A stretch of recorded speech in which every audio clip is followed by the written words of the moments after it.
Welcome and good evening, ladies and gentlemen. Sorry for that slight delay. We had some technical issues. Ladies and gentlemen, the guest speaker for this evening the 21st in the series of Coffee with the Bar is Venkatesh Ramakrishnan. Venkatesh Ramakrishnan, a novelist, historian and columnist, a bilingual author. Kaveri Mainthan is a sequel written by Venkatesh as a sequel to Ponniyin Selvan. His book in English is Gods, Kings and Slaves, which is The Siege of Madurai. Venkatesh Ramakrishnan did a very interesting experiment comprising social media, crowdsourcing and history. And that has transformed itself into a phenomenal group on Facebook in respect of the local history of Madras. And the fact that there are more than 20,000 members in this local history of Madras group would go to show the success of this experiment, which Venkatesh has made all his own in terms of the thought process behind crowdsourcing of history per se. He was the man instrumental behind the Kuvam Cultural Mapping Project. And as Venkatesh is so fond of usually saying, all of us, when we talk about the Kuvam, we immediately hold our noses and close our eyes. But his project on the Kuvam opened many people's eyes, and many lent their ear to this wonderful cultural mapping project, which was done with the help of volunteers on Facebook. He writes a weekly column full of interesting tales from Madras in the decade of the 40s. Does a mini series of late, which is being recorded and shown on YouTube in respect of various small things about Madras. And Venkatesh sort of specializes, I wouldn't say specializes, is very passionate about the 40s as a decade. We do not know why. Probably we can ask him during the question answer session as to why his affinity to the 40s started. So that is about Venkatesh. And since he's so passionate about the 40s, we thought we would ask him to talk about something to do with the 40s. And when we're talking about Madras, a few things that automatically come to mind is Kodambakam, Mount Road, LIC building, etc. When we talk about Kodambakam, we immediately think about the film industry. Silent movies ruled the roost in the 1930s in Madras. By the 1940s, however, studios, theaters, and the talkies made their appearances. Due to the talkies, cinema flourished, actors flourished, actresses, studio heads, serious moguls of the film industry sat as studio heads and decided the fame and fortune of various people. Poets, musicians, singers, all of these flourished. During all of this, what I have just said, there was bound to be melodrama. Apart from the melodrama on screen, there was melodrama off the screen. And when this melodrama started shall we say, being highlighted off the screen, this led to scandals. This and a lot more in respect of the decade of the 40s is going to be spoken to by Venkatesh Ramakrishnan, who's now come to be more of a friend rather than a person whom we've invited for just a chat. And therefore, Venkatesh, hi and welcome to the 21st in the series of Coffee with the Bar. The floor is all yours. Thank you. Cinema affects every hour of our life. Politics, fashion, social behavior, our hobbies, and mostly entertainment. It is more so in Tamil Nadu than the rest of India, and more in India than compared to the rest of the world. But when you look at the Madras presidency or Madras city, when did this affinity to the movie start? My affinity to the 1940s was mainly because there are too many incidents that control today's present in the past, which started in the 1940s. Whether it was politics, whether it was freedom. So many people had their careers starting in the 1940s, whether it was cinema and politics once again. And very important things happened. The Dravidian politics took a turn, and from the Justice Party, and it evolved. And within a decade, it became the DMK, and the group which said that they won't take political power started contesting elections. All these are still affecting us. The language problems. When Rajaji introduces Hindi and says it's chutney on your plate, take it or leave it in 1937. Erskine, the governor of Madras, removes it in 1941. There starts the first the anti-Hindi agitations in the early 40s and late 30s. So even that's going to happen next week or next month when we have the new education policy. So this decade has been affecting us for a lot of time from the 70s onwards. And so I thought we would study it by part and parcel. And cinema is a very important component of the 1940s because it's just 10 years old. The talkies were just 10 years old. The first Tamil movie to talk was in 1931. So I just go along to the screen. Okay. So as I said before, I hope this is visible to everybody. Cinema affects every hour of our life. Politics, fashion, social behavior, our hobbies and entertainment, and more so in Tamil Nadu. But where did this linkage start? The 1940s, obviously. That's why we are just seeing this. But before we go into the 1940s, let us look at the history of cinema for a minute in Madras. The first cinema show was in December 1896. T. Stevenson, a person who had a photographic store in Madras, showed 10 short films in Victoria Public Hall, which is picturized here. It was a stormy night, like you say in the Peanuts, the stormy night. And cyclone was dumping 12 centimeters or 13 centimeters of rain on Madras during the evening. And the new museum building was being opened that day. And so no crowd came to this cinema show. It was very, very less. And sometimes the newspapers said Stevenson should not be discouraged because he was also charging tickets for this. 1 rupee, 3 rupees, and 5, 1 rupee, 2 rupees, and 3 rupees. One reviewer offered helpful encouragement by imploring him not to be disheartened by unfortunate circumstances. But at that point of time, nobody thought cinema had any future in Madras.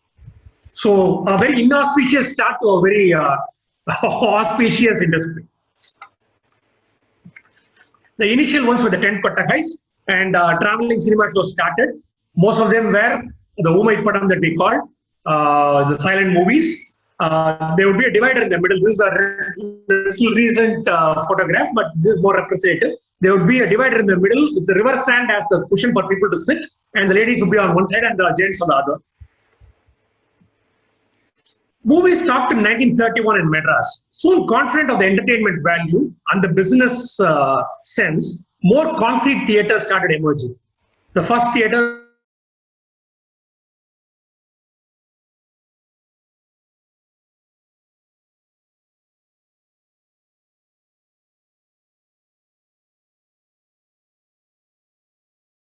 the other one is Elephant Stone.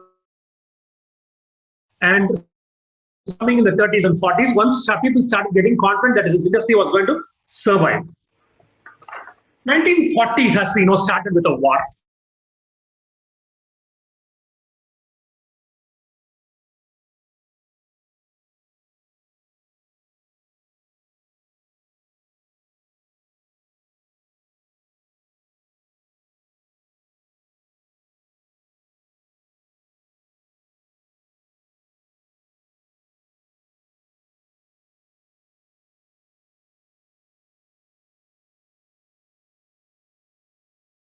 Party and a very important politician family comes from a important politician. He is advertising saying, please don't come to my daughter's wedding. And rice was scarce, black gram was scarce, and the city wanted to ban idlis. Cochin state had already banned idlis, and city was about to ban idlis, but luckily for the those who were interested in cuisine, it didn't happen. The railways were asking people not to travel. They said the last journey you made was a necessary. If you have nothing to do, don't do it traveling. That was because their engines had been transported to Mesopotamia, and they were using elephants to push for shunting the carriages from one track to another in the stations. And then, just like those days of Muhammad bin Tughlaq, the copper inside the coin was more valuable than the coin. So people started hoarding it and selling it to people who melted it. So the government had to come with a coin with a hole in the middle, the Vatayana. Then everything is having a scarcity. What the films, which was considered a low priority, have it. And the fact was, most of the world's film was being manufactured in Germany and Japan, which were at war with you. First of all, the restriction of post-dusk shows, evening shows and night shows were banned because of the blackout. Then came the next jolt. For German film technology, AGFA mainly, had sustained Indian cinema with negative raw stock all along. But with the factory now in enemy hands, films became scarce. And finally, the Defense of India Act 1939 was exercised to announce in May 1942 that no person shall produce any cinematograph film that length of which exceeds 11,000 feet. Those days, all the movies are 22,000 feet. It's a huge, long movie which would go like your Sivaratri or Sivaratri days. In addition, there was a limit for the aggregate film for any one show. So what people would try to do, the British knew, was to make two movies get registered for 11,000 feet each, club them together and run it. So the first half and the second half were 11,000 feet each. They also said the aggregate film for any one show can't be more than 11,000 feet. Every talkie had 50 to 60 songs in them. On an average, say, let us say 30 to 40. And the biggest hits had 50 to 60. The wizards of the Tamil cinema were caught unawares by this rule. Most had graduated from the stage, the drama stage, playing all-night dramas till at dawn, and lacked the dexterity of concisely narrating a story, let alone in half its schedule. So even if they had cut it by 10%, 15%, the directors would have found it tough. But when the British cut it by 50%, they had to quit the industry.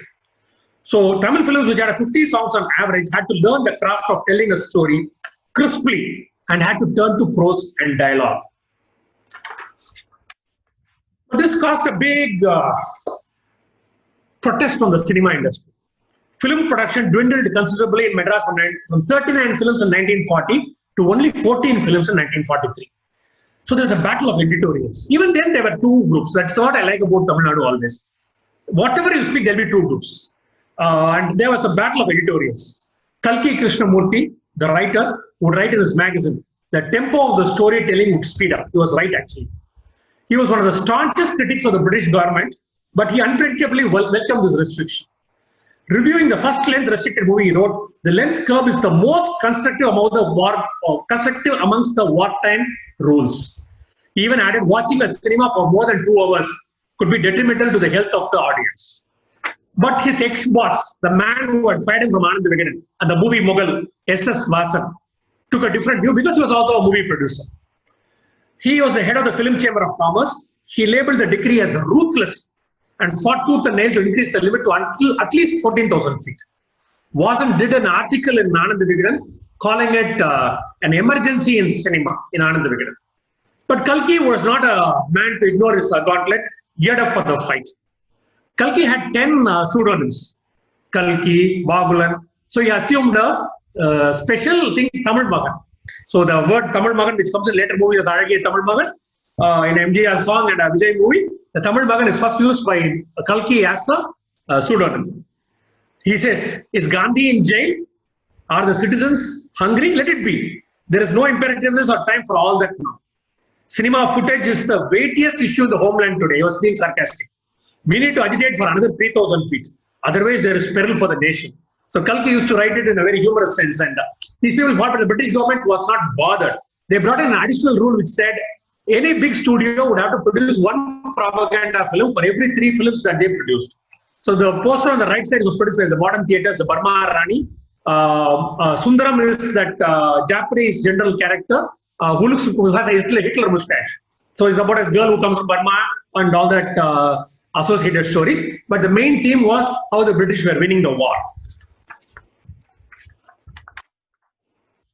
For a very short time, the movie started in the talkie started in the 30s. For the 40s, the studios ruled the roost.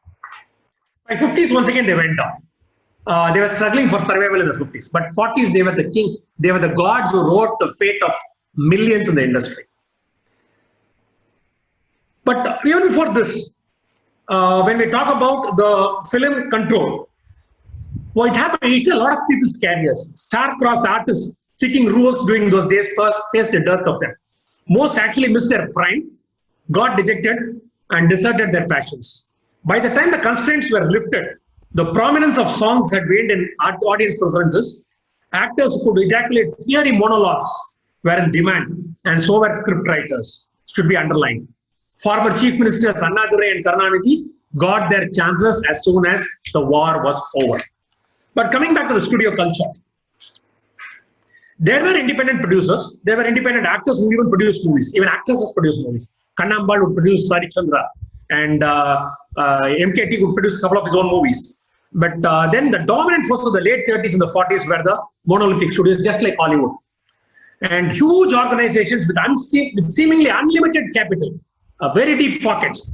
They had on the payroll all technicians and even actors. Actors were paid monthly salaries by these studios. Very rarely did these studios, except modern, go for very big stars. MKT was not used by many of them. So MKT was an industry by himself. MK Tyagaraja Bhagavathi, and Gemini was an institution by itself. They went parallelly. This is the Gemini studio. The motion picture producers combined. Subramaniam, the director Subramaniam's company got burnt. It was taken in auction by. This is where Tyagabhumi and Kachi Devyani was shot on Mount Road, where we have this Gemini flyover still. In this 1940, the studio was gutted in a fire accident. The producers lost their shirt because the nitrate-based negatives of that last short movie, Inba Sagaran, were charred. There was no insurance, and there was a lot of scabbling between the associates. The property came up for auction, and Essence wasn't bid for it. He was very hesitant because he was only distributing movies then. But to produce movies, he took over the studio. He paid an amount of 86,427, 11 annas, and 9 paisa.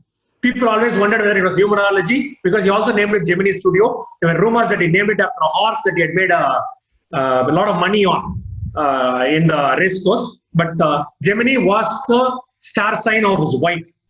And that's why he used the name Gemini. And his amount was because till the last paisa, he could settle the labor of the previous management. This became the premium studio in Asia, went on to have a lot of in-house facilities. At one Chinese premier, Chow Enlai came in.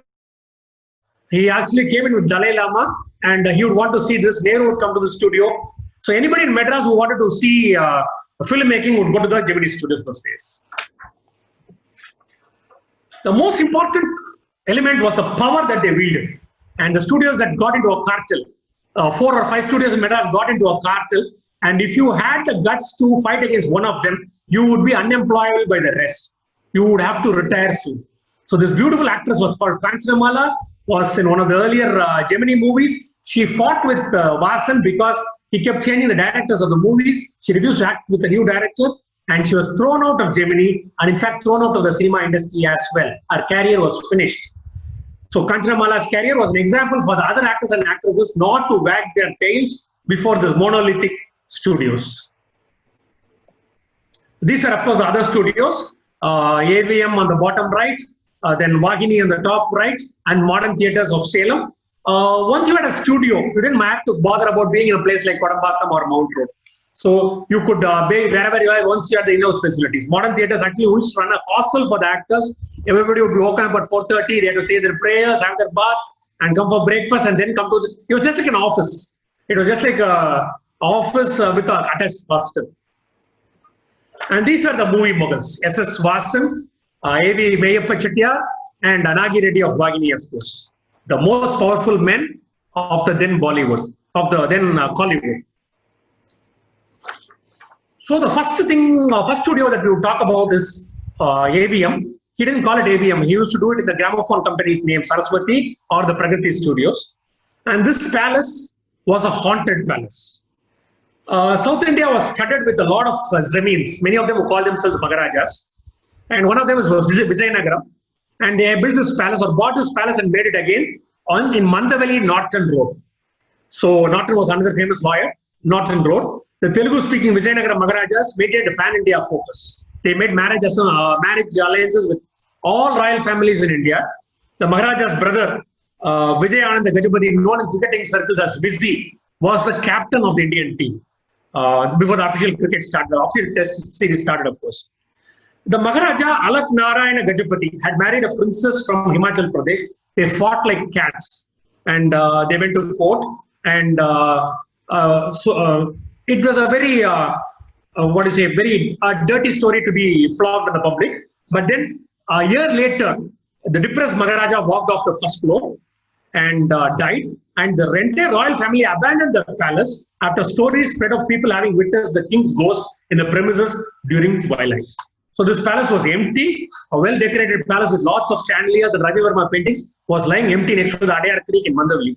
And then we have a young man from Karaikudi, looking for a quiet place to build a studio. Why do you need a quiet place? Till the movie stopped, I could shoot a cinema anywhere because in a silent movie, you don't have any noises to bother about. But once studios came, even the cawing of crows disturbed the shoots. One example is 1934, Kavalakodi, shot for by Subramaniam of M.K. Tyagaraja Bhagavathar and S.D. Subbulakshmi in what is now Satya Studio. They even employed an Anglo-Indian sharpshooter called Joe to shoot the crows. Because the crows used to come when the food packets would be discarded after lunch. So the crows would be shot by Joe, and he was given a name in the credits of the movie, Joe Crow Shooter. So you need to get a very silent, soundproof room to make a movie. So this palace suited Meyyappan's requirements, and the rumors of the ghost did not bother. It suited his financial thing also because he didn't have much capital. He was in the last paisa of his pocket. 3 of his earlier films had flopped. Every one of them he had made in Calcutta or North India. He had gone there, spent a lot of money because he was very interested in making movies. He had actually graduated from the gramophone industry. And his movies failed, not because of him, but because of technical reasons. The first one was Alli Arjuna. It flopped because of overlighting. And the producer or the director could not get near because of other reasons. And finally, when they see the rushes, the hero of the movie had shut his eyes. The heroine had shut her eyes. So the top cast had acted the movie with shut eyes. So the movie did run a few days also in the theater. The second one, an over-enthusiastic cameraman substituted the existing camera, and the speed and the sound would not match. So the heroine would be speaking when the hero is opening his mouth. The villain used to be speaking when the others were opening the mouth. And the soundtrack went on after the movie was over. So once again, he lost more money. So he thought he could make some money. It was already wartime. There were a lot of other restrictions. And Meyyappan thought he could make some movie here and make a fortune. He did. He did make movies in other languages as well. One was Boo Kailas. But then there's 2 Tamil movies which are full-length comedies. Took off the load from the depressed population of Tamil, Madras. You didn't know when the Japanese were going to bomb you. So people were very depressed. And these movies of Sabapati, which can even watch today on En Manavi, in which an old teacher marries a very young girl and leads very hilarious scenes. In fact, in En Manavi, the teacher and the young girl actually get married in Tirunelmalai. So that was a spoof on MS Subbulakshmi and Sadasivam's wedding, which has just taken place 1 year ahead. In Sabapati, the hero was T.R. Ramachandran. The heroine was called Lux Padma because she had acted in the Lux advertisement. They were the grim days of the Second World War, and people laughed well, though the evacuation was going on. T.R. Ramachandran got a salary of 35 rupees. He achieved star status with this. T.R. Ramachandran became a household name. So later, M.G. Ramachandran, when he came in, would change his name to Ramachandran. He would be afraid that to be mistaken for T.R. Ramachandran, or people would call him, would accuse him of aping that name. So he changed his name to Ramachandran. So when you see Anbeva and see these 2 characters together, you know how much MGR has progressed in his life. But the most important technological advancement of this studio in Mandavali was Srivalli. It is a popular story on the romance of Lord Muruga. It had been shot by various producers, right from drama stage and silent movie stage. Rukmani was a beautiful girl. She was perhaps the most beautiful actress at that point of time. But the fact remained that, she was also the mother of Lakshmi, the actress Lakshmi. But the fact remained that beautiful girls need not have good voices. Her voice screeched. And so she was brave enough to be held by an elephant on its trunk, a scene that this mythological script asked for. That was the main reason that she was chosen. And Meyyappan would bring in an elephant from Tiruchur and tie it up in the Mandavali studio. And Rukmani used to be, was asked to play with the elephant almost daily so that they got along well when the shooting would happen. But Rukmani playing Valli, the gypsy girl, had to break into song, say 18 songs had to come in the movie. And the eardrums of the audience were being trampled, that is the word, and regular intervals. Those with lesser tolerance clattered out of the movie theater. So I think the habit of going out for a smoke when the song started with this movie. Visiting representatives of the theaters sensed a strong undercurrent that the movie was going to flop. So there was very few things in those days which could compete with the speed of word of mouth of the audience. Could have killed the movie in a few days of Uncanny. But Meyyappan was oppressed by the irony of creations. Beautiful girls could not sing. Egged on by his representatives, ABM brooded And then somebody suggested that he could bring in a talented singer called Periyanayaki, sing these songs again, bring back the reels, re-record it and sing it. This was happening in 1945. So it was a technological advance which introduced dubbing after a movie had been released. The confidence in dubbing increased. So the significant aspect was that at that point, many good actors were waiting on the sidelines doing small bit roles because they could not sing. They could not compete with those who could sing. And had the wide gates of Tamil cinema opening up after dubbing came. The heroes who made it big in the subsequent years all used playback singers. Many of them plunged into politics and changed the course of the history. We know about MGR. It was the middle of the 1940s and like a swan song. It was planned to be the heroine's last movie. Who thinks of any movie being a last movie? Nobody knew it at that time. Perhaps not even MS Subbulakshmi herself. But much later, the deliberate ending of her film career was very, very obvious. So that saint-like appearance would remain in the minds of people. And if any gamble played off, this did. To project her ethereal beauty, Ellis Duncan, the American director, made an experiment to make a mold of MS Subbulakshmi's face and had light focus on it from different angles and used it as light project to see how it was working out. The best angles and lighting patterns was thus selected for the movie. It was a very well researched operation. The close-ups of MS and Meera are captivating. Meera was released for the Diwali of 1945. MS played a Rajput princess bitten by Lord Krishna. Nagaya played the Rajput prince or the king. It was made, the black and white film could be made wholesome by the technical genius of Duncan. Then there was a scene where the small Meera, played by Radha, Sadasivam's daughter, who became the big. These days of computer graphics, you can do anything. 1945, making a small girl into a young girl, into a young lady, was very phenomenal. Another thing that Duncan did was he shot the movie, then asked the music director S.V. Venkatraman to set the music for it. S.V. Venkatraman would later say, I almost went mad during those days. And Duncan was an American, a Christian, and would not be allowed into the temples of Dwaraka when it was shot. Sadasivam was a very determined man. He dressed him up like a Kashmiri Pandit and brought him into the temples. But later the temples would find out and do that Punyachanam to clear up the theatre of any influence. It is a very lucky movie for those with statues. Okay? Nagaya has a statue. The hero Nagaya has a statue in Pandey Bazaar, Panagal Park. MS has a beautiful statue when you enter Tirupati town. But then there's an extra in this movie, the persistent extra. The wicked inspector of the Sati Leelavati, whom the director thought had great potential, was unlucky not to have a break. He was given a minor courtier role called Jayamal. His handsome face sadly was hidden by a profuse beard of grey hair. He had just a few words to speak. Just imagine the plight of that extra. Who would keep a statue for him? Who would have thought that this extra would end up having 15,000 statues across Tamil-speaking areas? M.G. Ramachandran acted as an extra, as he did in 13 other films, in Meera as well. Another remarkable event about this movie was, this is the only movie in Indian history in which two Bharat Ratnas have acted. MS Subbulakshmi as the heroine and MGR as an extra acted in this, thus making Meera the only movie in which people who have got the most coveted, the highest award, civilian award in India, Bharat Ratna, to have acted in the movie. You can't talk about the 40s without talking about S.S. Vasan. The last time I talked about S.S. Vasan, his grandson sent me a stinker mail saying that you are telling wrong things about my grandfather. So it happens these days. Yesterday in my MLH group, we came across a statue in Naples. Though it doesn't concern this talk, I have to mention that. In Naples, of a man controlling a horse. That itself had been a copy of a statue from one in St. Petersburg. It looked exactly like a Xerox copy of the statue that you find near the Gemini Circle. The two statues controlling a horse, which were kept for nationalizing racing.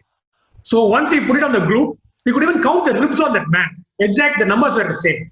The sculptor's granddaughter got really furious. He started screaming in the group. So the problem with the contemporary history, with local history, is you will have a lot of people who are being attached to the same person that you're talking about. That could cause a lot of issues. S.S. Vasan was the biggest movie mogul in Madras. He was called the Tempo Man. He wanted his movies to be fast, edited, and with a lot of tempo. Ashoka Mitran, who worked with S.S. Vasan, would say Vasan can give even a railway timetable of tempo if you wanted to. So when he made Chandralekha, at one point when he makes Insaniyat in 1950s, he has Dilip Kumar and Devanand and the beautiful Beena Rai. But then he sees the things that there is no tempo in this movie, so he introduces a chimpanzee called Zippy inside. Actually, the chimpanzee stole the show from the two top heroes. And once Devanand was interviewed much later about this movie, he said, "I'll rather forget this movie." So Vasan decided halfway during Chandralekha that the tempo was not enough, and he included two circuses, and they were shutting shop and moved into Gemini Studio. One of them named its, I think it was Parasuram Circus. It named itself as Gemini Circus after this experience. So on Mount Road, you had elephants, you had every sort of animal on Mount Road in those days. The highlight was a climax where a drum dance was performed. Each huge drum hit soldiers inspired by the Trojan horse. And 400 dancers rehearsed Kandyan dance, Sri Lankan dances, for 6 months, taught by a Sinhalese teacher. We get all these details from historians like Randor Guide. So how did Chandralekha start? Pepathur Kittu and you have Kodamangalam Subbu heading the story department of Gemini. Pepathur Kittu comes with the story. He says the hero in Chandralekha cuts off the villain's nose and puts a handful of chili powder into it. The Vasan is supposed to have shivered and threw out the script out of the window.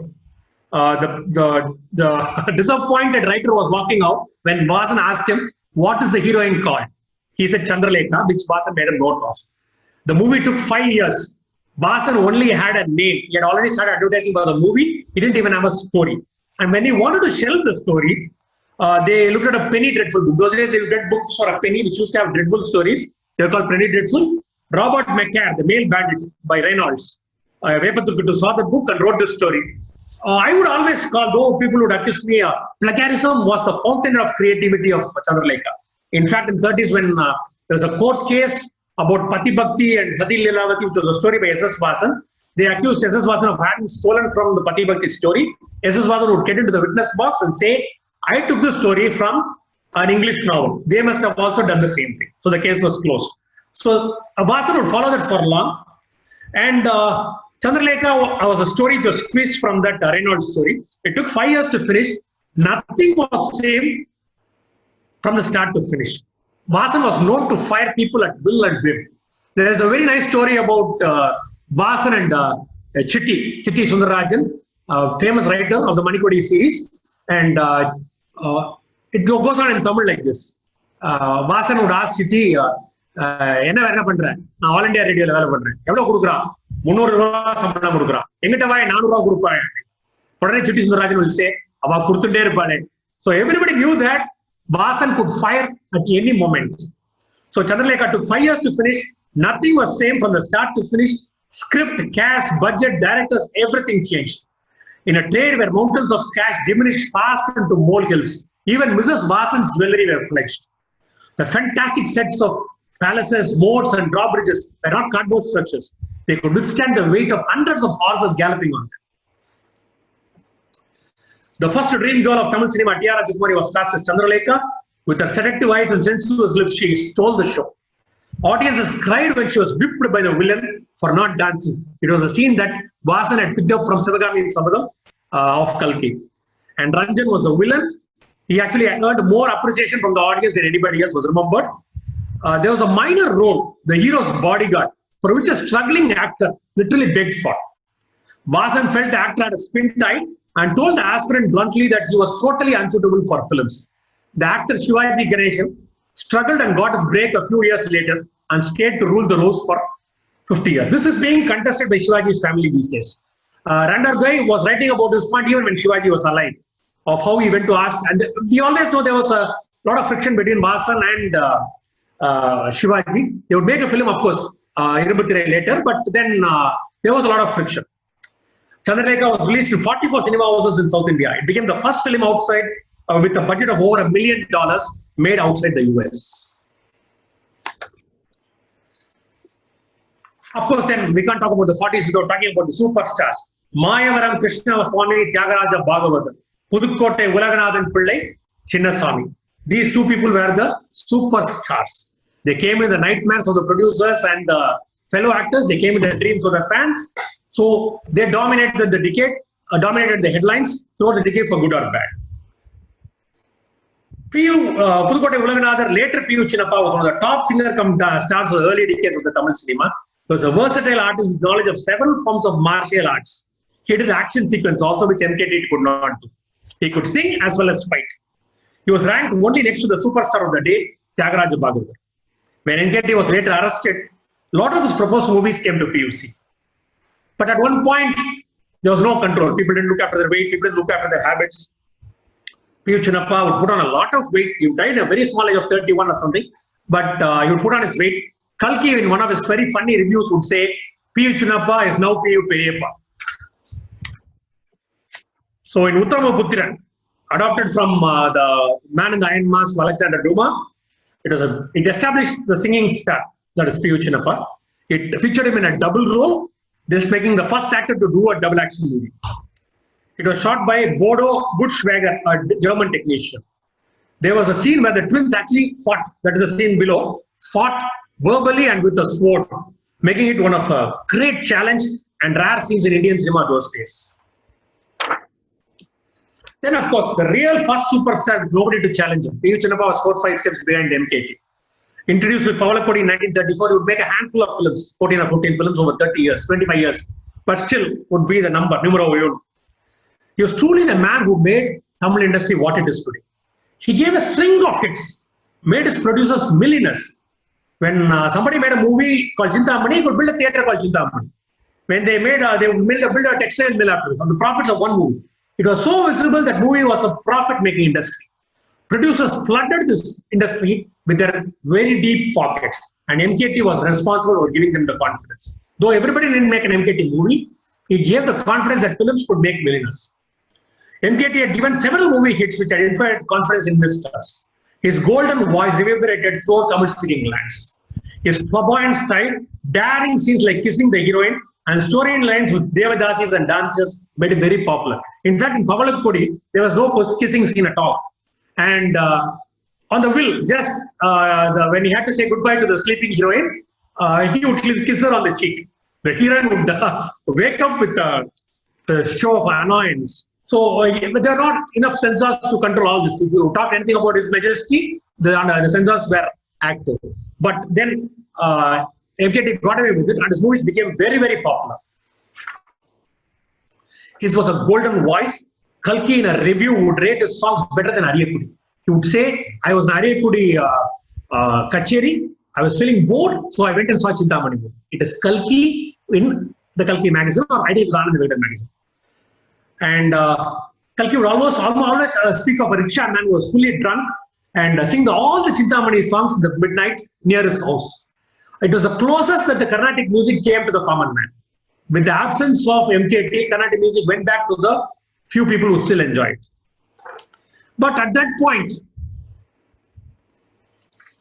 this became the scandal of the decade. He fell in love with a girl called Rajam, half his age. He was already married. He was not willing to have the first marriage. He actually ran away to Devakottai the day before. He was in Trichy, and his father had to send people to bring him back. And he saw this beautiful girl, Rajam, who wanted a cinema chance and approached him. He proposed to her almost immediately and married her as a second wife. He was very careful to hide this because all the roles that he was doing were sannyasis or celibate men or were very great saints. That was when blackmailers also flourished. Secrets which could go to the common man were taken by the blackmailers rather than the mainstream media. So this is a page of Hindu Nation, though it doesn't talk about Rajam. It talks about T.R. Rajakumari and minor Tyagarajan. He used to be arrogant, Hindu Nation's Lakshmikant. He used to say Tyagarajan Achari. He used to talk him by the caste. If you notice the paper, he's also talking about the Tripanandal Adinam on the right side. He's talking about Ariyakudi Ramanujayengar on the lower side of the newspaper. So he was talking about everybody. It was mainly for hush money, I suppose. So Hindu Nation was a yellow journalism rag. Lakshmikant, its editor, wrote about everybody, blackmailing people for possible hush money. Many actors, rather than pay him, made a trip to the governor's office to complain about it. But unfortunately for those who went and complained, the next week, Lakshmikant was traveling in a rickshaw in Kingpop. He was stabbed to death. Of course, there are stories that he pushed back the intestine and went and admitted himself in GH and made a complaint to the police before he died, which was the truth actually. And then when the police were looking for possible suspects, They looked at the list of the 14 people who had gone to the governor, and they arrested superstar M.K. Tyagaraja Bhagavathar and comedian N.S. Krishnan on charges of conspiracy and murder. The motive, the deceased Lakshmi Kantan had bailed MKT about his affairs. So the trial was covered with intense interest, and in 1945, when the entire world was carrying the headline, Hitler is dead. Hitler died on April 21, but up to May 15th, the headlines was only Hitler. Some said he had escaped to South America, some said he was in disguise, some said he had really died, or some said he had been captured by the Soviets. So different postulates used to come in the headlines. But in Madras, the headlines were M.K. Tyagaraja Bhagavathar and N.S. Krishnan and 4 others sentenced for life. Judgment in Lakshmi Kantan's case. He was jailed for 3 years. He was in Bellary and Madras jails to start with. When he was in Madras jails, he could listen to the gramophone records of Haridas' movie being played in Mood Market. He would cry. N.S. Krishnan used to say that he would cry. In 1944, Haridas had been released, and people did not know whether he would come out, MKT would ever be released. So theaters ran the movie Haridas for almost 3 years. 3 Diwalis, a single movie ran. So 10 films that MKT had signed were shelved or given to less popular heroes. The state was agog with rumors of why MKT had been framed and who could have been the real murderer. A lot of people refused to believe that MKT was a real murderer. So they accused a lot of other people of having murdered Lakshmi Kantan for different varying reasons. Finally, MKT extricated himself with the helping of leading lawyer Ithiraj and other lawyers, of course, and a trip to the Privy Council, which ordered a retrial. But when he tried to make a comeback in the movie, he found that the songsters had been replaced by orators, and the audience taste had waned from mythologicals and moved to social movies.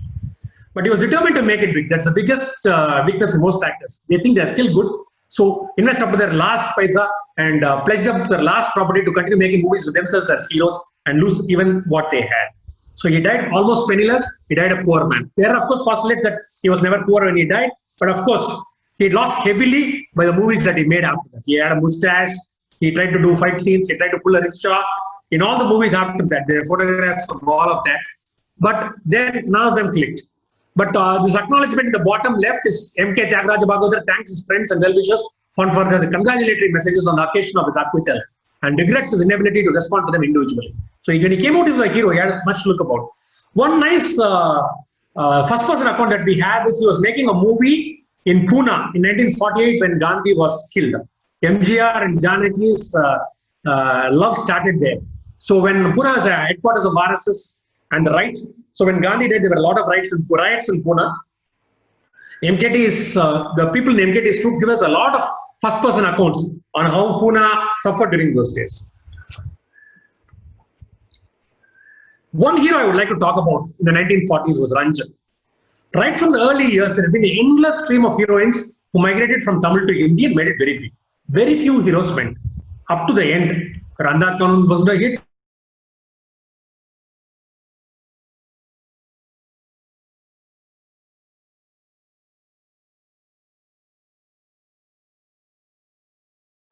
Devanand movie. Then Ranjan, the Mailapurian, was always different. He was an aviator. He had 1,000 hours of flying. He ran a magazine on dance. He pursued a PhD. He was a member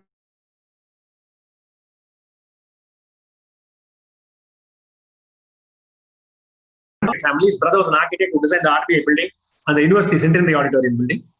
But then when he was introduced to cinema, the first time he played Buddha in Ashok Kumar, in which MGR also played a small role. He wouldn't speak a single word in Ashok Kumar. It would come in the final climax.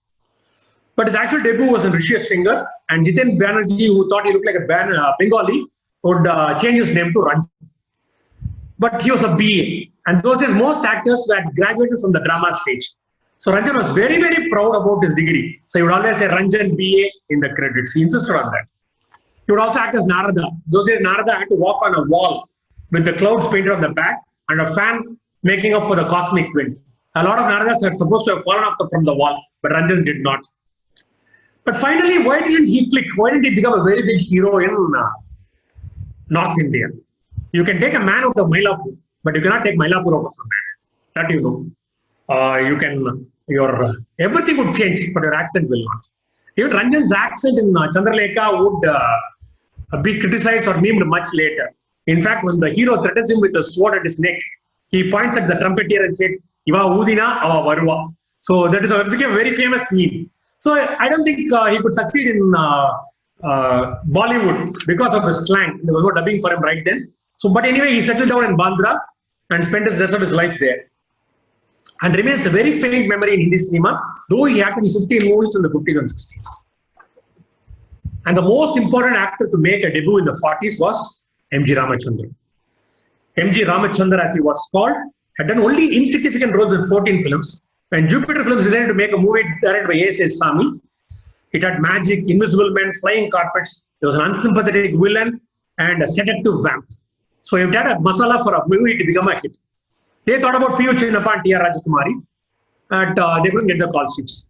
And Sami talked to the producer and said, the extras who had acted as Shiva and Parvati, Ramachandran and Malati in the previous movie, Sri Murugan, they produced them as the leading pair. The producer was a little hesitant, but Sami went ahead. He was taking the risk of his life because he was asked to move to Coimbatore and Salem to act in a drama written by C.N. Annadurai. It was called Shivaji. So when MGR refused to do that role and went into the cinema, he was taking a big risk because the man who took up that drama had his career formed also, Shivaji Ganesh. A host of other actors were in this Rajakumari. Nambiar was actually a comedy, was introduced as a comedy, brought in as a vamp to get in more crowds. But when asked about it, M.G. Ramachandran had a very bad experience, or had a very different experience in Salibagh. One of the earliest movies where he acted as a villain to Ranjan. Ranjan was the hero and M.G. Ramachandran was the villain. And when they did a sword fight or a fist fight, Ramachandran forgot that it was he was supposed to act and really punched Ranjan. Ranjan actually went to the director and complained that this man was really punching him. So when he becomes a hero, villain has to be chosen with care. So when the director is allowed to choose the music director, is allowed to choose the actress, the villain, vamp, and everybody, M.G. Ramachandran says he will choose the villain. He had actually chosen some bailan from North India to become the villain. But Ramachandran says, as a milkman who supplies milk to my house, he is a good bailwan, he is a Sando, I will use him. Thus comes Sando Chinnappa Devar into the field. This movie has a lot of lifelong connections. So the director, needing an assistant in the script, recommended a youngster called Karunanidhi. Karunanidhi was not given a name in the script. Actually, his blind father went to the theater to see the first movie of his son. So when half the movie was shot, they wanted to shelve it. But luckily for MGR, the luck never turned for him again after that. Rajakumari was released in 1947. Crowds thronged the theater. People first very uncharitably said it was because of Taumani Devi and her sexy role. But then when MGR's stature grew, Taumani's stature was actually going down after this movie. So lifelong connections were formed. M.N. Nambiar, there was a historian who used to say that M.N. Nambiar is responsible for MGR's greatness. Being beaten up badly in every movie, he made MGR a big man. So M.N. Nambiar, a lifelong association. Chinnappa Devar, 17 or 18 movies he made with MGR. A milkman came to the status of Gemini Studio, Radio Studio because he had 17 MGR call sheets. Then Karunanidhi and MGR became political friends and they became consecutive chief ministers of Tamil Nadu. This one film changed the face of Tamil cinema and politics. Rajakumari. And we're talking about the other Rajakumari, the damsels of the dream world, the heroines. Till the 30s or 20s in dramas, there used to be a three-part. Women would not act in dramas. The boys, almost everybody, Shivaji or MGR, everybody has done a three-part. They used to dress up as the heroine and act as dress up as a woman and act as the heroine. When the movies came, people are curious about what type of woman would act in a movie. Of course, but the 1940s was known for its charming heroines. They had bewitching beauties, superb singers, many who gave the heroes a run for their money. Especially in Haridas, you could see T.R. Rajakumari. Exactly like what happened in Padeppa with Rajinikanth and that actress who did that Neelambari role, Ramya Krishnan. Almost a similar, very pungent vamp role. Quite a few heroine-oriented subjects were also introduced in the 1940s. Tanjavur Radhakrishnan Rajayi, she is called the first dream girl of Tamil cinema. Later, she would become so big. In the 40s, she was so dominant in the movies that later she and her connections were so established that she would start RR Productions with her brother Ramanna. and she would try to do the casting coup of her life of Tamil cinema. Have MGR and Shivaji act together in a movie. I'm talking about the 50s, not the 40s. And this she thought would be the mega hit, but it flopped miserably, putting her in the red. The Kundikiri. She would also make Parakkum Pavai, which is reminiscent of her role as a circus trapeze artist which she did in Chandralekha. We have Thaumani, a Sri Lankan artist who did the vamp roles. She came in for a film which was based on Tarzan. A girl with very little dress on her was bringing up a pet elephant in the forest and living all alone, chased by the villains and the hero. And she was brought in by Bhagwan Dada, who became a very big name in Hindi cinema later. In her first press conference, she gave an autographed photo of her in a swimsuit to everybody. I wouldn't call it a bikini because the word bikini comes in 1950s. This was happening in 1940s. And she distributed signed photos of herself in a swimsuit. She could sing, she could design her dresses and write her own dialogue. She even wrote an English song. And in Shakuntala, as Menaka, the mother of M.S. Subbulakshmi, who played Shakuntala, she almost stole the show from M.S. And she was added in Rajakumari because MGR was relatively unknown and doubtful as a crowd killer. When you talk about the 40s, you should talk about Vasundhara and Vaijayanthimala. A mother and a daughter were both heroines in the same decade. It never happened before or never happened again. Vasundhara was an heroine up to 44, 45, and Vaijayanthimala took off as a heroine from 48 onwards. So A.V. Meyyappa Chettiar wanted to make வாழ்க்கை, life, and was looking for a fresh face, an angelic looking, a cherubic college girl with mischief in her eyes.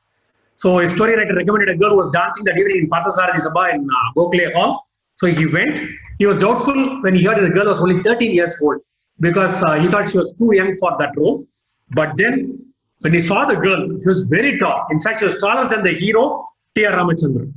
In this movie, Vaijayanthimala has the luck of having two playback singers, D.K. Pattammal and M.L. Vasantakumar, which is very, very important. Two of the Carnatic triad sang for her. She would appear in her first scene driving a car. Meyyappan himself taught her to drive a car, the deserted beach road. Later, she would act in a lot of movies with very big names in Hindi and Tamil cinema, and she would also play a lot of dream roles. Sharat Chandra's Chandramukhi in Devadas, Kalki's Kundavi in Parthiban Kanavu. Very, very memorable roles. And her dance Manjikote Volleyball is memorable. We also had Vasanta Kokilam. She was called Madhura Geeta Vani, was the title. Acted as the truest wife in Haridas. In Haridas, she would sing a song as the daughter-in-law and how she's going to take her parents-in-law to an old age home, or its equivalent in those days. The Tamil cinema even had a song for that. A terrible daughter-in-law singing about her, how she's going to leave her parents-in-law in an old age home. And she would die at the age of 31. Very pitiable age, 31, 32, when P.U. Chinnappa died, Vasanta Kokilam died. She would give MS a run for her money, both Carnatic music and cinema. She played similar roles. MS would play Narada and Vasanta also played Narada, and she died of tuberculosis. The owner of Vasanta Bhavan goes on record saying that he named Vasanta Bhavan after Vasanta Kokilam after seeing her performance, a Carnatic performance in Sri Lanka. We go on to directors. I'm just talking about one director today. Ellis Duncan. A lot of people call him Duncan. He is Duncan, and he comes from California, stays in India for 15 years. He has a movie made every year. He's a whimsical man. He says, after this movie, I'm going to go back to USA. So he doesn't take a house for rent and he stays in a hotel in Mount Road. He had a lion cub as a pet. And one day this lion cub actually, you tie the lion cub to a tree and go to the shooting. The lion cub escapes one day and runs into Mount Road and is almost shot by the police before somebody identifies it as the Dorai Singakutti. He had no knowledge of the Indian languages, a problem which never affected him. The image MS retains even now, and for the future is his creation for sure. Duncan would introduce a lot of elements in Tamil cinema. The modern makeup, the mobile camera on a Duncan trolley. Earlier they used to take it on a cart, a bullock cart, when the assistant directors used to pull it. More important, the most important technological innovations that he did. And he introduced Anglo-Indian dancers from Kanimera Hotel to act and bathe in heated pools as angels. And he also introduced the famous club dance or the cabaret dance, without which no Indian movie could run up to 1970s, 70s or even 80s. Silk Smitha was there. The press was very angry against Duncan. Even Kalki, would lambast him about being vulgar and corrupting the population with American ways. But when Kalki later decides to do a home production, he would go to Duncan for the direction because of his great record.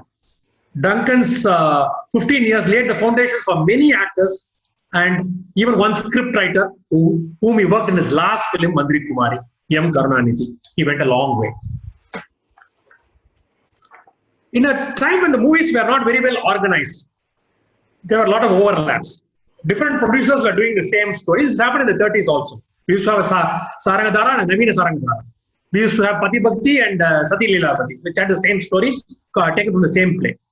But in the 40s, when Balli's AVM Prakriti wants to do a movie on Balli, they learned that Modern Theatres is also doing a similar film. So they request Modern Sundaram not to do that, and then place an advertisement in the newspaper which says, we are under deep debt of gratitude to Modern Theatre Salem for having kindly dropped the production of the Tamil film Srivalli. Saraswati C Film Laboratory. This is a very interesting overlap. Kannambal was producing a film called Harichandra in Madras. P. Chinappa playing Harichandra, he playing his wife. And at that time, AVM had just released a Kannada movie called the same Harichandra with a drama troupe. His sound engineer Raghavan was a very innovative man. When he was lazing around, trying to switch Tamil words to a Hindi movie, just like you see in the memes today, dubbing. So when he was very successful with one reel, he rushed into Meyyappan's room and said, I have a successful dubbing done. So Meyyappan was not very confident at first, but then when he saw he could double the audience, double the market at a fractional cost. So day and night, Saraswati Stores and AVM worked and dubbed the entire Kannada movie into Tamil and released it a few months ahead of the Tamil Harichandra. You don't have to guess which made a bigger hit. The Kannada Harichandra dubbed to Tamil made a much bigger profit, and the Harichandra made by Kannambal lost miserably. So this started a very different industry in India, the dubbing industry, which is very popular in the years to come. This is the most interesting of the parallel movies. So we have Citadel Studio Citadel Studio was run by Christians. They were making a Christian movie called Yana Soundari. The Christians brought in the printing press. So it is very common for Thambiran Vanakkam is the first Tamil book published, though it was published in Goa. So a lot of Christian fables were in Tamil printed, and a lot of dramas, early dramas were based on this. It was a very secular audience, they didn't bother about all that. So Jnana Soundari was about a Christian princess who had a very evil stepmother who cut off her hands and left her in the forest to starve and die. A prince comes and saves this heroine, and Mother Mary restores those hands. This was done in the dramas by Nawab Rajamanikam with special effects, the hands growing. A lot of Christian girls were named, children were named Jnana Soundari during those days because of this drama and cinema. But then,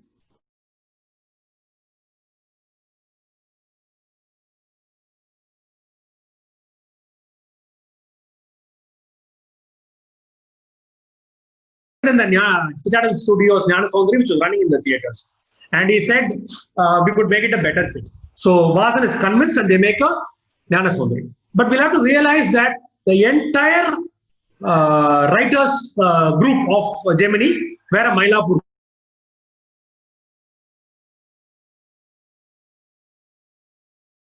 That is the most inauspicious time for a Mylapurian to see a lady. And they alternated with a small cross on her forehead. This was a very big mistake they did. And then they wrote the script in typical Mylapore slang.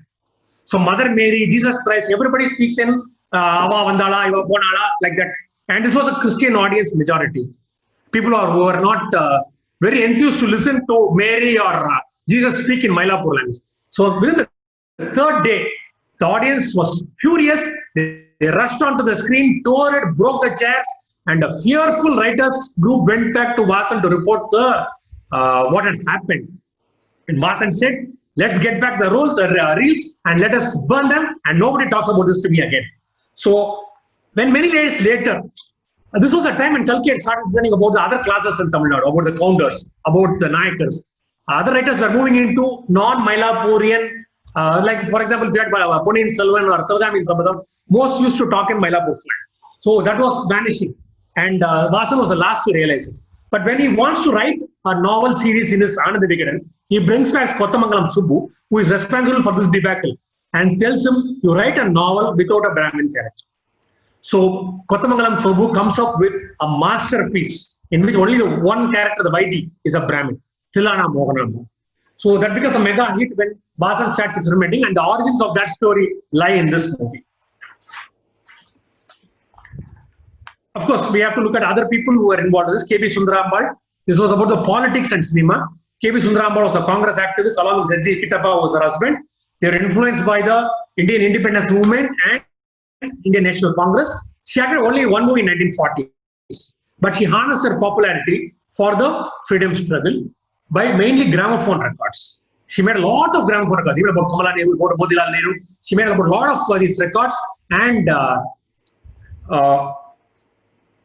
after independence, K.B. Sundarambal enters the Legislative Council of Madras State in 1951 as the Congress nominee, becoming the first film artist to enter Indian legislature. When we're talking about script writers, we have to talk about Annadurai, who also enters in 1940s, Nalathambi and Velaikari. This is actually the first stepping stone for the Dravidian politics to capture power. That's a different topic altogether today, but I have to mention this today. Seeing so many Tamil songs being sung in the cinema, the Carnatic Sabhas, people started asking for Tamil songs. So this was a very big movement which was starting, Tamil Isai. The Music Academy refused to allow Tamil songs as a majority in its Sabhas, in its kacheris. In fact, the magazine of Music Academy even calls it Tamil Vyadi. And many people, including M.S. Subbulakshmi, are thrown out of the Music Academy because they want to sing Tamil songs. And Sadasivam opens a Mailapur Sangeeta Sabha. MSS sings for MS, MS sings for MSS. And he goes along to say the Sabha has been started in response to the increasing demands of the intelligent public. What he means is those who go to Music Academy are not intelligent. That's what he meant. So we have Papanasam Sivan, who was making a name for himself as a music composer, both in the world of film and classical music. He became a very popular man. He even wrote a song, Annie Besant, and Devi Vasante, which is a prayer for a school in Besant Nagar. Another Tamilis I find was M.M. Dadapani Desikar. He hailed from a family of Oduars, became a Carnatic musician, and set a lot of existing songs onto tune. He acted in Nandanar, which made him very, very famous. And these people were instrumental in setting up. It was, of course, funded by Raja Annamalai Chettiar. Rajaji was the force behind it. M.S. Subbulakshmi, Kalki, and Sadasivam sided with them. And Tamil Isai Sangam was formed in Raja Annamalai Mandram. So the cinema has a big role to play in the genesis of the Tamil Isai movement as well. Then cinema was again influenced on Subramania Bharati. You would ask me how did Subramania Bharati come into the cinema? The poet and the poverty are inseparable. Pirikka mudiyadhathu Tavinganum Varumayum. So Pulavanum Varumayum. So Subramania Bharati seldom made a meal's worth from his delightful verse, but his nationalist songs were a singular voice in the middle of chorus of loyalty to the British Empire. Madras was a very, very loyal state in those days. Though we talk about the great freedom fights, the 1900s, right from 1857, Madras had more loyalty to the British than to the Indian independence movement, except at the last end. And desperate to meet the wedding expenses of the poet's daughter Shakuntala, families sold the entire rights of Bharati's songs to Suraj Mals, a diamond jeweler, for 400 rupees. 400 rupees was the value of the entire Bharatiyar literature. He wanted to produce gramophone records, but when he couldn't, he sold it to A.V. Meyyappa Chettiar, AVM. You can see AVM coming very often in the 1940s, who pays 9,500 rupees for these songs. So AVM normally tolerated everybody singing Bharatiyar songs. But if everybody wanted to put it in a movie, he would get very angry because he owned them. He was very possessive about them. When the TKS brothers wanted to put them in a movie, AVM sent them a notice. The TKS brothers, they organized a big team and started agitating for nationalization of the Bharati songs. No poet or writer's works had been nationalized till then, not even Tagore, not even Gandhi, and Bharati's was the first to be analyzed for nationalization. This agitation generated a lot of public interest. Group called Organization to Liberate Bharati. It gathered on March 11, 1948 and pressed for the long due nationalization. On the request of T.K. Shanmugam, the state government initiated steps to buy the rights and make it free. The prime mover was, of course, Avinashalingam Chettiar, who was the education minister. But who could convince AVM? Then the premier of the state, Omandur Reddyar, talks on the phone to AVM. And AVM, initially reluctant to let go of his gold mine, finally does a very patriotic gesture. He donates the rights of Bharatiyar to the nation. So we have seen documents in which donations are sales are made by with a list of Schedule 1 and Schedule 2. For the first time, you see the Schedule 1 and Schedule 2 contain all the songs of Bharatiya. The master of the show made a grand gesture of donating the songs of Bharati to the nation. So cinema was no longer the occupation of the idol. AVM used Kumari Kamala and Namiruvar to dance to Bharati's songs, dancing Bharatanatyam. Just thus making both of these famous. Bharatiya songs became ultimately famous after the gramophone records of Namiruvar came, and so did Kamala's dance, Bharatanatyam. Of course, you have Rukmini Devi, Arundeli, Krishna Iyer, everybody trying to popularize Bharatanatyam, but it was Kamala and Lakshman's dance in this movie that had small girls forcing their mothers to make them join in newly sprouting dance classes. So Bharatanatyam, from a despised Sadaratam, became a very valued dance and crept into middle class homes, mainly because of Kumari Kamala and this Namiruvar. Little Kamala's rendering of Bharatanatyam liberated it from its erstwhile social repulsiveness. And Bharati's songs imprinted on gramophone records spread like a forest fire in Tamil diaspora. We are coming towards the end of the talk, and the most important, I would say, the event that happened in cinema in the 1940s. Vaanam Podigirathu, Bhumi Velagirathu. I don't really think Kattabomman spoke that. His mother tongue was Telugu. He spoke Telugu mostly, and NTR spoke this Telugu Vasanam in his own version later. The Palayarkarar of Panjalan Guruji, he was forgotten literally. In 1946, we had asked anybody who Kattabomman was, they would say, I don't know him. A historian believes that these claims came to prominence 150 years after Kattabomman's demise through books, theatre, and finally was immortalized by Shivaji Ganeshan movie in the 1950s. This all started with Miss Malini. R.K. Narayan sits in a studio and writes a screenplay, the only screenplay he ever wrote, Miss Malini. In that, Kothamangalam Subbu writes the lyrics. His most popular song there was Mailapur Vakilat Matu Punnave, Masi Masam Ani Masam, Kutralam Poven, something like that. Very Karthundri of model that Kothamangalam Subbu did. But he also wrote another song in which a girl yearns for a child who was like Gandhi Maha Netaji Kattabomman Kadekuri. That is how I bring up this child. A girl, an unmarried girl, I think, she talks about her future child. And everybody started asking, who is this Kattabomman? He is being rated along with Netaji and Gandhi. And he was a big man. And Kothamangalam Subbu or Gemini are not small people. And they're talking about Kattabomman, it was a big feature.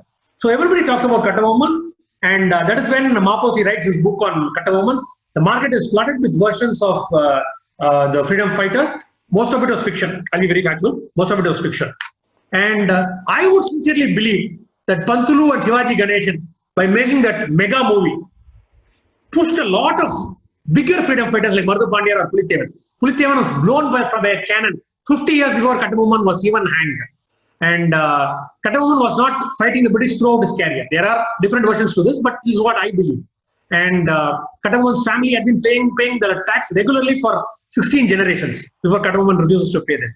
And Mardu Pandya, who really conquered large amounts of territory from the Nawab and the British, they were pushed into the background because of the glory of one movie.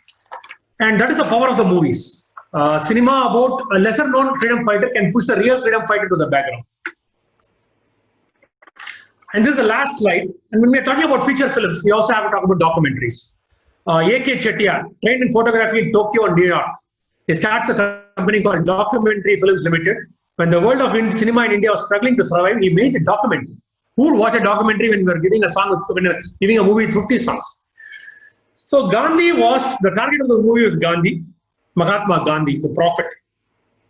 Gandhi was close to achieving his goal of Indian freedom, was being targeted by photographers both national and international every minute of the day. Not wanting to compete with them, Chettiar decided to make the viewers behind the veil of the leader. He decided to collect the existing archival footage of Gandhi from different sources and then shoot contemporary scenes and link them together. For 4 years in the middle of a turbulent world war, he traveled 100,000 miles over 4 continents and unearthed footages of Gandhi from archives and individual competitions. He used to pay for them. With the dark clouds of war looming, AK took precautions. He would travel in one passenger ship and send the film in the cargo ship, that even if one was torpedoed, the other would survive. So he would finally achieve 50,000 feet of archival footage shot by 100 cameramen on Gandhi over 3 decades. It was sufficient to commence editing a documentary, Mahatma Gandhi, the 20th century prophet. The earliest footage, and perhaps the only footage to have Gandhi in a coat and suit, was 1912 when Gokhale visited South Africa. He was welcomed by Gandhi in a coat and suit. He was a lawyer then. So that film also came in. Now it is lost, and they just found 50% of this film in Madurai, and it is being preserved again. The original copy was supposed to be in Pune. In 1947, the day of the freedom, we have Rajendra Prasad, then the Rashtrapati of the Congress. We don't have a president of the country. Watches this in a theater. So, with a very positive note about Gandhi, I like to finish this talk and mention that cinema is an integral part of our lives today. But the point where it started to become interlinked with our days is the 1940s. Thank you. Thank you, Venkatesh.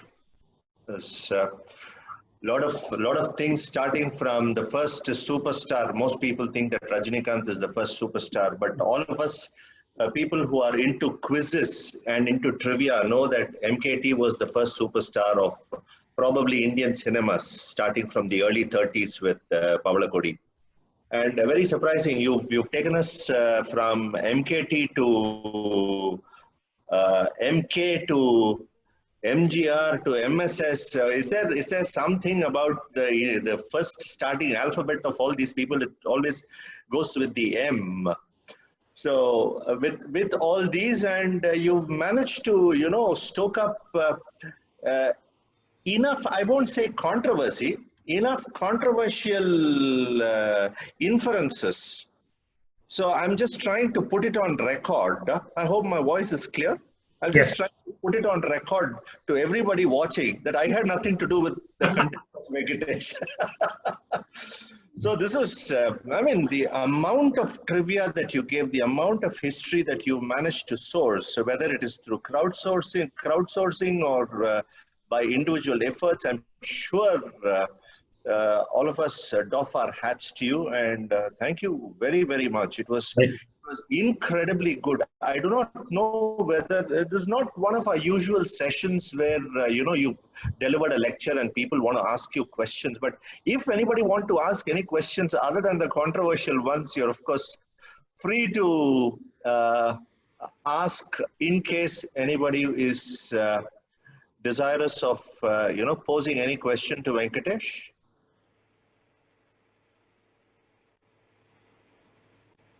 Even the usual suspects are very quiet today. Okay, I don't think anybody is. It is more. It is not about. It is more about digesting the information. So. Correct. And but there was one very, very interesting thing.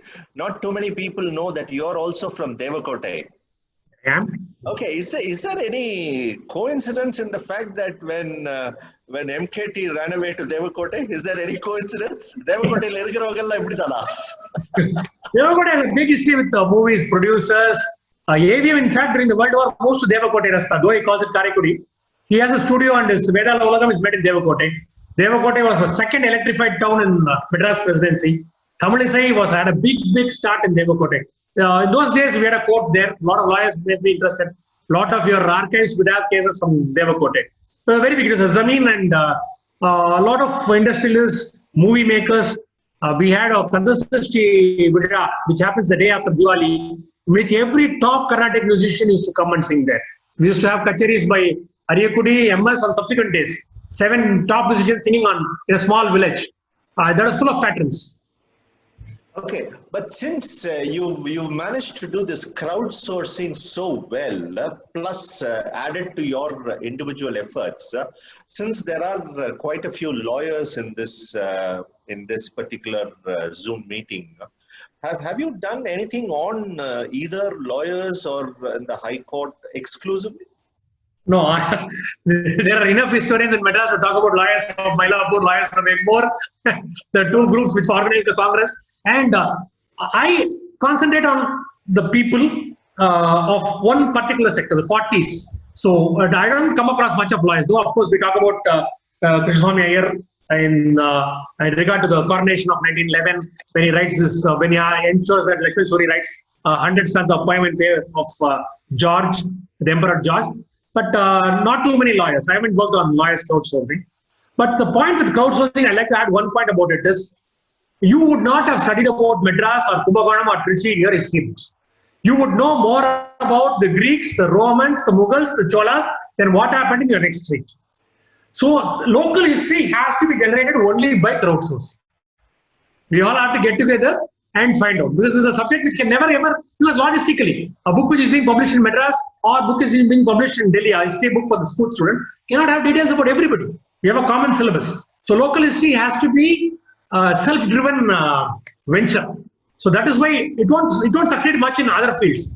In history, I think local history has done extremely well after social media came. There's a group in Bombay which has 70,000 members. We have 22,000 members. So it is starting in Bangalore now. In Madurai, they have 1,200 members. Our group members of ours started, the Madurai group has 1,200 members. So when you are exchanging stories, the information of everybody grows. Okay.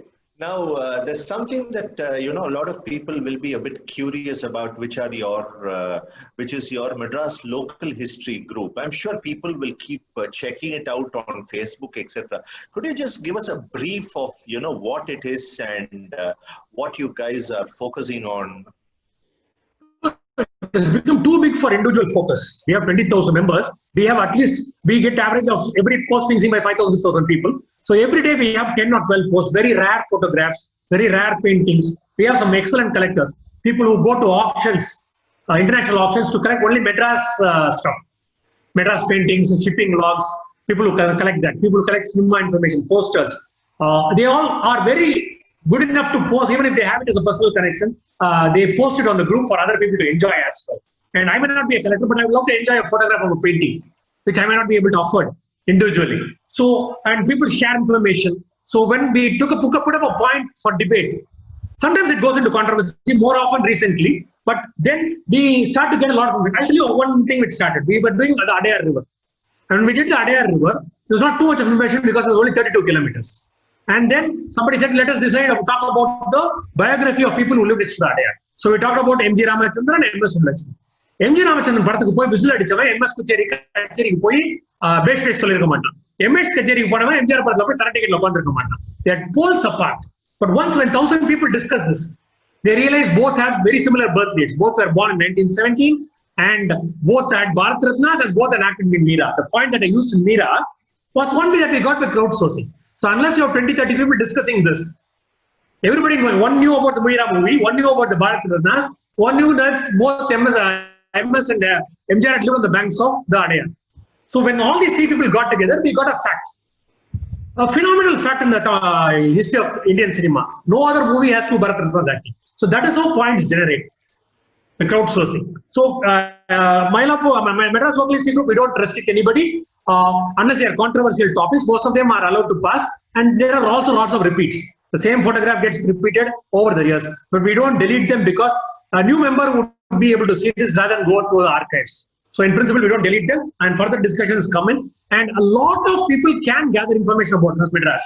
In fact, architecture students who do their fourth year projects on a township or area, they gather a lot of information on that. They come to us to get in touch with the people, the experts. So it is putting a lot of people who are not oriented on commercializing their knowledge or interest in history. That is a very important aspect. Who want to share whatever they have on this subject to the common public. They all post on this. There are no restrictions, and it's a group which is 22,000 members strong. We have a lot of important information in this archives. We have some very rare photographs, which might be by copyright. Of course, there are rules about fair use and other things, but most of us are we let the link of the article come in rather than cutting and posting it. Okay. And how does one get into this group? You just come on. You go to Madras Local History Group on Facebook, send a request, and ask to join. We have 16 moderators in different time zones. I'll tell you why the different time zones. Because if something controversial is posted, it takes me 8 hours or 12 hours to see it. By then a full discussion comes in. So one of these moderators in a different time zone would take care of it. Okay. Right. So thank you. And extremely informative, far more than, normally cinema and films are supposed to be entertaining. But from what you've said over the last 1.5 hours, that's number one. Number two, it seems so informative, and some of this information is so rare. Some of this information is extremely rare. In the sense, this gentleman's Vella Dorayoda Singam. Very incredible. No, we are standing on the shoulders of bigger historians. Randarge has written a lot about cinema. Theodore Bhaskaran sir has done a lot about cinema. So what we are trying to take is dissemination. We are trying to disseminate the information rather than discover new information. In fact, Mr. Theodore Bhaskaran, I think he was here for some time. I don't know. I don't think he's here now, but I sent him an invite and he was here for some time. So thank you very much. And we'll be troubling you again. Thank you. Welcome. Thank you. Thank you. As long as you don't send me a notice for something.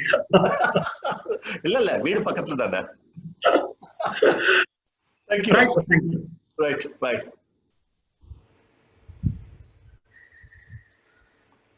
Okay.